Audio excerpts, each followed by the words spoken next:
Hello, Master Key System or the Master Key System Part 7. Number 1. Visualization is the process of making mental images, and the images is the mold or model which will serve as a pattern from which your future will emerge. Number 2. Make the pattern clear and make it beautiful. Do not be afraid. Make it grand. Remember that no limitation can be placed on you by anyone but yourself. You are not limited as to cost or material. Draw on the infinite for your supply. Construct it in your imagination. It will have to be there before it will ever appear anywhere else. Number 3, make the image clear and clean cut. Hold it firmly in the mind, and you will gradually and constantly bring the thing nearer to you. You can be what you will to be. Number 4, this is another psychological fact which is well known, but unfortunately, reading about it will not bring about any result which you may have in mind. It will not even help you to form the mental image, much less bring it into manifestation. Excuse me. Excuse me. I'm so sorry. Work is necessary. Labor, hard mental labor, the kind of effort which so few are willing to put forth. Number 5. The first step is idealization. It is likewise the most important step, because it is the plan on which you are going to build. It must be solid. It must be permanent. The architect, when he plans a 30-story building, has every line and detail pictured in advance. The engineer, when he spans a chasm, first ascertains the length requirements of 1,000,000 separate parts. Number 6. They see the end before a single step is taken. So you are to picture in your mind what you want. You are sowing the seed, but before sowing any seed, you want to know what the harvest is to be. This is idealization. If you are not sure, return to the chair daily until the picture becomes plain. It will gradually unfold. First, the general plan will be dim, but it will take shape. The outline will take form, then the details, and you will gradually develop the power by which you will be enabled to formulate plans which will eventually materialize in the objective world. You will come to know what the future holds for you. So just to go back to that. They see the end before a single step is taken. So you are to picture in your mind what you want. You are sowing the seed, but before sowing any seed, you want to know what the harvest is to be. This is idealization. Number 7. Then comes the process of visualization. You must see the picture more and more complete, see the detail, and as the details begin to unfold, the ways and means or bringing it into manifestation will develop. One thing will lead to another. Thought will lead to action. Action will develop methods. Methods will develop friends, and friends will bring about circumstances. And finally, the third, or materialization, will have been accomplished. The third step, or materialization, will have been accomplished. Number 8. We all recognize the universe must have been thought into shape before it ever could have become a material fact. And if we are willing to follow along the lines of the great architect of the universe, we shall find our thoughts taking form, just as the universe took concrete form. It is the same mind operating through the individual. There is no difference in kind or quality. The only difference is one of degree. Number 9. The architect visualizes his building. He sees it as he wishes it to be. His thought becomes a plastic mold from which the building will eventually emerge, a high one or a low one, a beautiful one or a plain one. His vision takes form on paper, and eventually the necessary material is utilized and the building stands complete.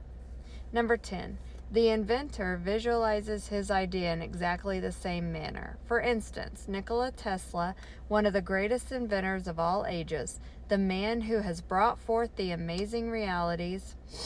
most amazing realities, always visualizes his inventions before attempting to work them out. He did not rush to embody them in form and then spend his time in correcting defects. Having first built up the idea in his imagination, he held it there as a mental picture, to be reconstructed and improved by his thought. In this way, he writes in The Electrical Experimenter, I am enabled to rapidly develop and perfect a conception without touching anything. When I have gone so far as to embody in the invention every possible improvement I can think of and see no fault anywhere, I put into concrete the product of my brain. Invariably, my device works as I conceived it should. In 20 years, there has not been a single exception. Number 11, if you can consciously follow these directions, you will develop faith, the kind of faith that is the substance of things hoped for, the evidence of things not seen. You will develop confidence, the kind of confidence that leads to endurance and courage. You will develop the power of concentration, which will enable you to exclude all thoughts except the ones which are associated with your purpose. Number 12. The law is that thought will manifest in form. The only one who knows how to be the divine thinker of his own thoughts can ever take a master's place and speak with authority. Only one who knows how to be the divine thinker can ever take a master's place and speak with authority. Number 13. Clarity and accuracy are obtained only by repeatedly having the image in your mind. Each repeated action renders the image more clear and accurate than the preceding, and in proportion to the clarity and accuracy of the image will be the outward manifestation. You must build it firmly and securely in your mental world, the world within, before it can take form in the world without. And you can build nothing of value, even in the mental world, unless you have the proper material. When you have the material, you can build anything you wish, but make sure of your material. You cannot make broadcloth from shoddy. Number 14. This material will be brought out by millions of silent mental workers and fashioned into the form of the image which you have in mind. Number 15. Think of it. You have over 5 million of these mental workers ready and in active use. They are called brain cells. Besides this, there is another reserve force of at least an equal number, ready to be called into action at the slightest need. Your power to think, then, is almost unlimited, and this means that your power to create the kind of material which is necessary to build for yourself any kind of environment which you desire is practically unlimited. Number 16. In addition to these millions of mental workers, you have billions of mental workers in the body, every one of which is endowed with sufficient intelligence to understand and act upon any message or suggestion given. These cells are all busy creating and recreating the body, but in addition to this, they are endowed with psychic activity whereby they can attract to themselves the substance necessary for perfect development. I love that part, that these cells are busy creating and recreating the body. So, how are you recreating your body? With your thoughts. Number 17. They do this by the same law and in the same manner that every form of life extracts to itself the necessary material for growth.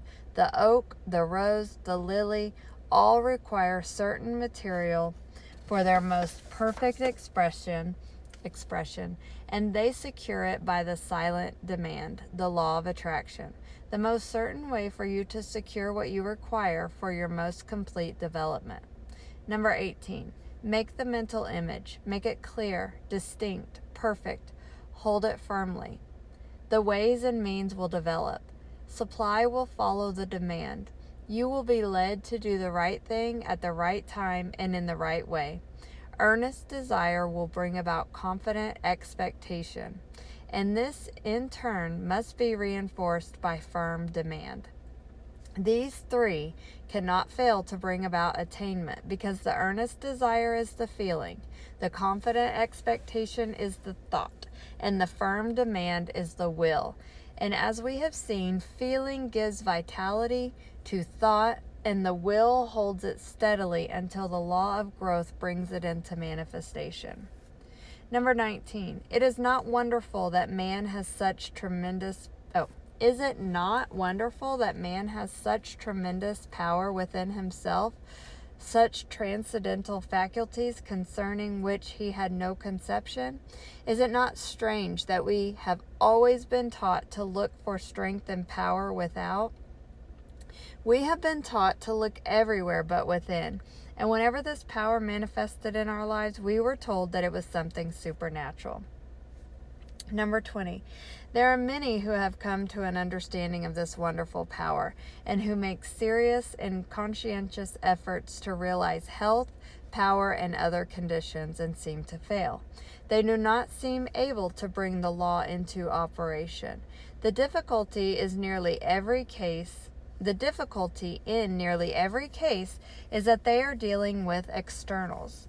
They want money, power, health, and abundance, but they fail to realize that these are effects and can come only when the cause is found. Number 21. Those who will give no attention to the world without will seek only the assertion, Those who will give no attention to the world without will seek only to ascertain the truth, will look only for wisdom, will find that this wisdom will unfold and disclose the source of all power, that it will manifest in thought and purpose, which will create the external conditions desired. This truth will find expression in noble purpose and courageous action. Number 2, create ideals only. Give no thought to external conditions. Make the world within beautiful and opulent, and the world without will express and manifest the condition which you have within. You will come into a realization of your power to create ideals, and these ideals will be projected into the world of effect. Number 23. For instance, a man in debt, he will be continuously thinking about the debt, concentrating on it, and as thoughts are causes, the result is that he will not only fasten the debts closer to him, but actually create more debt. He is putting the great law of attraction into operation with the usual and inevitable results. Loss leads to greater loss. Number 24. What then is the correct principle? Well, concentrate on the things you want, not on the things you don't want. Think of abundance. Idolize the methods and plans for putting the law of abundance into operation. Visualize the condition which the law of abundance creates. This will result in manifestation. Number 25. If the law operates perfectly to bring about poverty, lack, and every form of limitation for those who are continually entertaining thoughts of lack and fear, it will operate with the same certainty to bring about conditions of abundance and opulence for those who entertain thoughts of courage and power. Number 26. This is a difficult problem for many. We are too anxious. We manifest anxiety, fear, and distress. We want to do something. We want to help. We are like a child who has just planted a seed, and every 15 minutes goes in and stirs up the earth to see if it's growing. Of course, under such circumstances, the seed will never germinate, and yet this is exactly what many of us do in the mental world. Number 27. We must plant the seed and leave it undisturbed. This does not mean that we are to sit down and do nothing, by no means. We will do more and better work than we have ever done before. New channels will constantly be provided. New doors will open. All that is necessary is to have an open mind. Be ready to act when the time comes. Number 28. Thought force is the most powerful means of obtaining knowledge, and if concentration on any subject will solve the problem, nothing is beyond the power of human comprehension. But in order to harness thought force and make it do your bidding, work is required. Number 29, remember that thought is the fire that creates the steam that turns the wheel of fortune upon which your experiences depend. Number 30, ask yourself a few questions and then reverently await the response. Do you not now and then feel the self with you? Do you assert this self, or do you follow the majority? Remember that majorities are always led, they never lead. It was the majority that fought, tooth and nail, against the steam engine, the power loom, and every other advance of improvements ever suggested. Number 31. For your exercise this week, visualize your friend. See him exactly as you last saw him. See the room, the furniture. Recall the conversation. Now see his face. See it distinctly. Now talk to him about subject of mutual interest. See his expression change. Watch him smile. Can you do this? All right, you can. Then arouse his interest. Tell him a story of adventure. See his eyes light up with the spirit of fun and excitement. Can you do all of this? If so, your imagination is good. You are making excellent progress. So I love how the applications are leading to the next thing. And it really is like about training your mind and being patient. You can stay on one exercise for extended weeks if you need to. But I mean, when they say to envision the room, envision the details, I mean, just like you saw him last, the furniture, the conversation, his face. And then you lead into something of mutual interest. And then you tell him a story of adventures and see his eyes light up. So it's not just all right there. I mean, you like build up to it, work up to it, training. So just like anything you would do physically. So, all right. That's another good one. Bye-bye.